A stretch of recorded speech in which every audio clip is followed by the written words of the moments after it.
So let's take that conversation forward, given that in last 1 month, wheat prices, sugar prices, palm oil prices, they've got crushed and they're at a multi-month low. Sanjeev Kumar Asthana, CEO with Patanjali Foods, joins us now. Mr. Asthana, good morning. Thank you for joining us. We've had conversations with you in the past where you have struggled to keep up with the pace of the rise in palm oil. Now the pendulum has moved to the other way, where after a strong rise, there is a steep fall. So as we speak, what is the situation and how should shareholders and investors understand the scenario for Patanjali? Good morning. Thanks for having me on the show. The edible oil prices have gone through, historical sort of volatility in last 2 years. We had almost an 18-month bull run where the prices went up nearly 40%, which were historical highs never seen before between palm, soya, and sun. This was a huge spike which happened. Subsequent to that, we had multiple sort of actions which were some induced by the policy regulations what the governments took. So, for example, we had this big issue with the Indonesia banning of the palm oil exports. We had the war in East Europe, which had a huge impact. We had mandates on account of the biodiesel and biofuels, which is becoming increasingly more important across the world. And what it did was that it artificially, and not fundamentally driven by supply demand, the prices started shooting up. And this was happening almost for the last 18 months. But in last couple of months, this was a sudden spike. Immediately thereafter, we saw that prices were coming down, and the Indonesia relaxed the ban. The grain corridor opened up, so which means the sunflower oil was moving out. Biodiesel mandates were softened. So what we saw was a sudden crash. In a matter of 30 days, the prices came down. So the good feature which has happened is the prices have tended to move up, and the substantial part of the gains which were lost instantly have started moving up. And for an FMCG company, classically, the impact is twofold. One is that managing the volatility. So we manage those hedges and we manage the risk part of it well. The second big issue that we face is that in terms of how this entire piece needs to be priced into the consumer side. And so it has been a gyration. It has had an impact in how the performances of the FMCG companies have played out. But in general, the prices are stabilized. We are up nearly 20% plus in the prices in this quarter. And I'm expecting that the price situation will be a lot more stable now. So in this quarter, will there be an inventory loss or will there be an inventory gain? No, I don't want to get into the financial results, but broadly, as I mentioned already, the price drop which had happened, it has more than covered. Already the prices have more than covered. Better.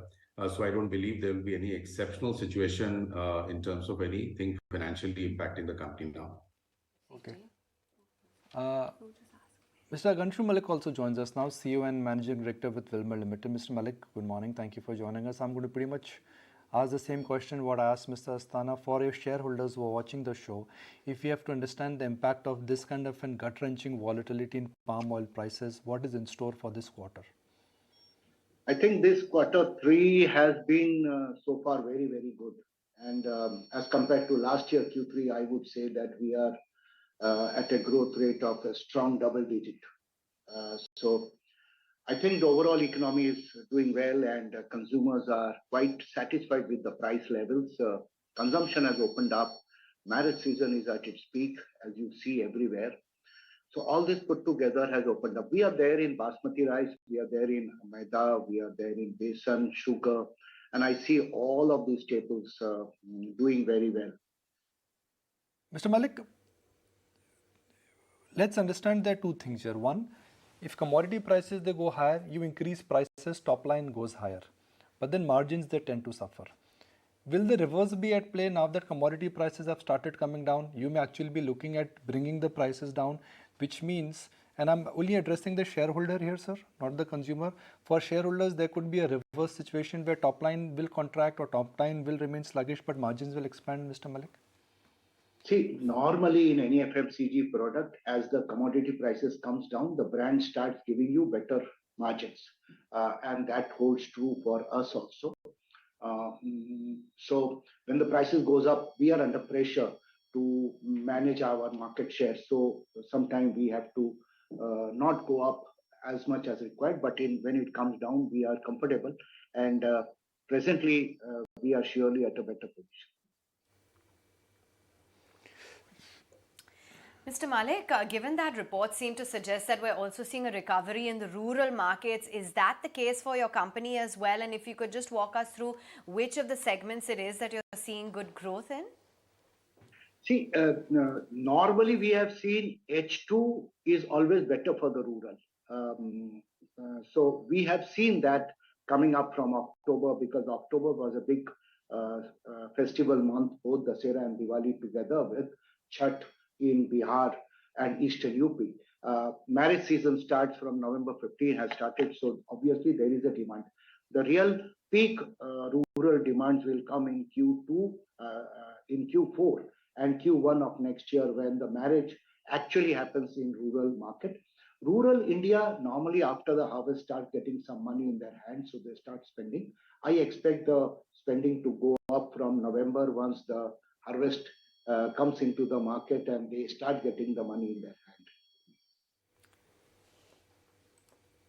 So, Mr. Asthana, would you concur with the same, with the recovery that we're expected to see in the second half for the rural economy? What kind of expectation do you have when it comes to volume growth?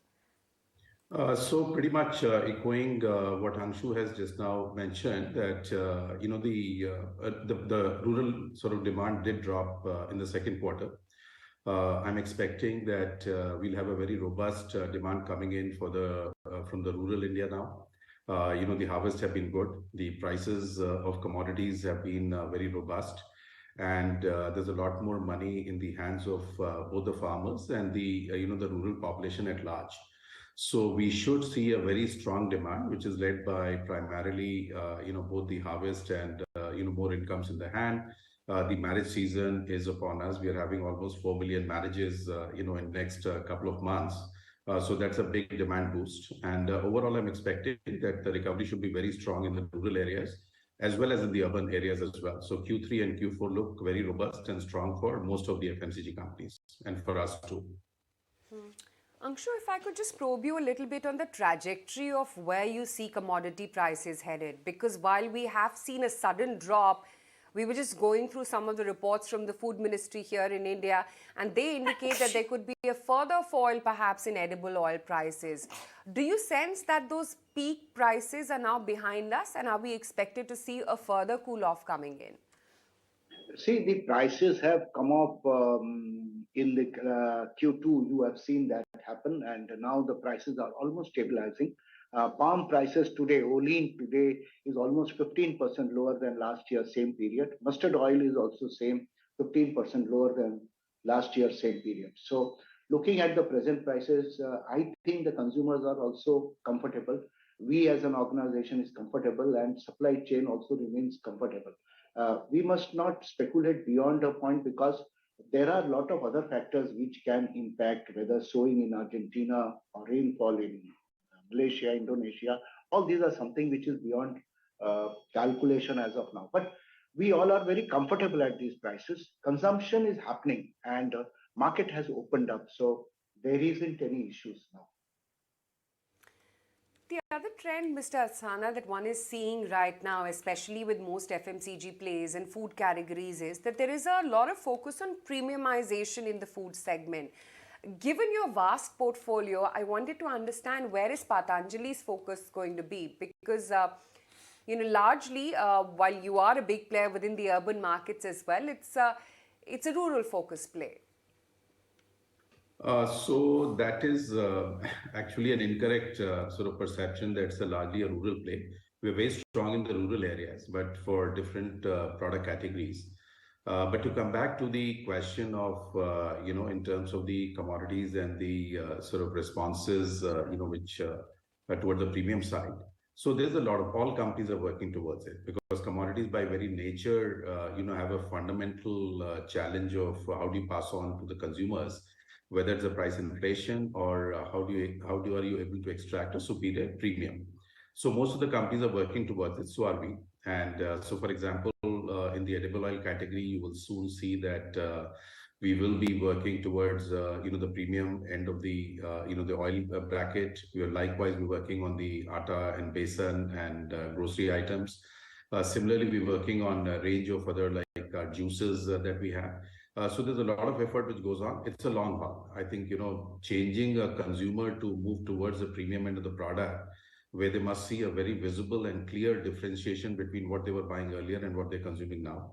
And I think companies have an obligation to make sure that they get, not only they get that value for money, but also are willing to shell out more towards that. So there's a lot of work which we are working on, and you will soon see that some of that playing out in the marketplace in next couple of months.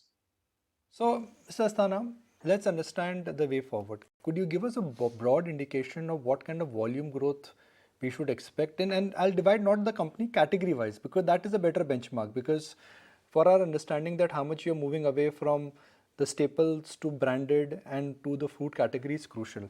Could you give us broadly in the oil category, staples, and the processed food category, what kind of volume growth we should expect for next 2 to 3 years?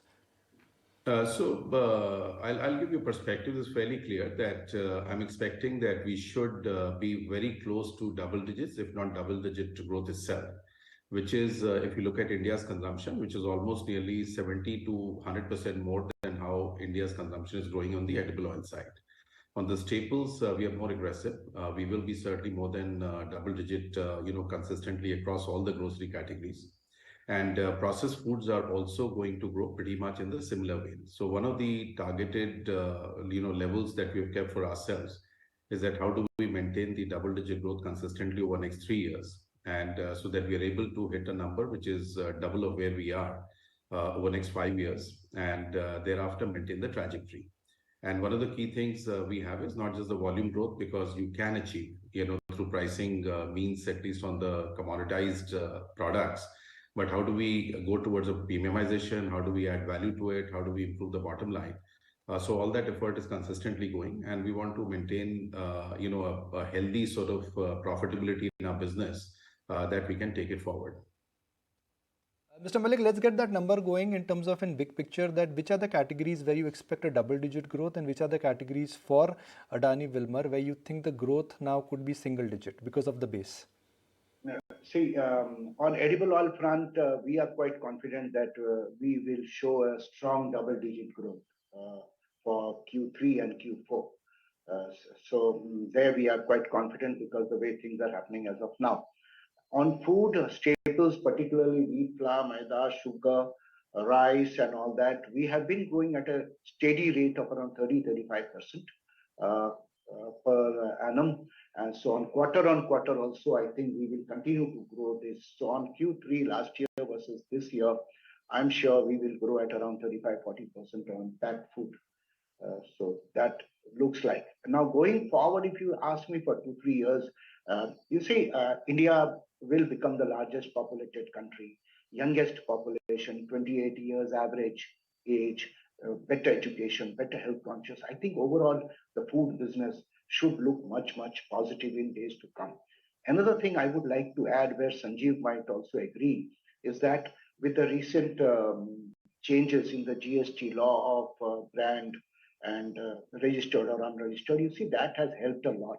I will tell you that our branded staples business, particularly besan, dal, atta, and rice, have shown a big improvement because there were a lot of players who were not paying 5% GST. So that delta has become very handy, and brands which are good in quality are surely going to grow, and we are also getting better results. Mr. Asthana, Mr. Mallick, appreciate your insights. Thank you so much for giving us a clearer picture of how things are shaping up within your sector, rural recovery, volume growth, as well as what we can expect in terms of pricing trends.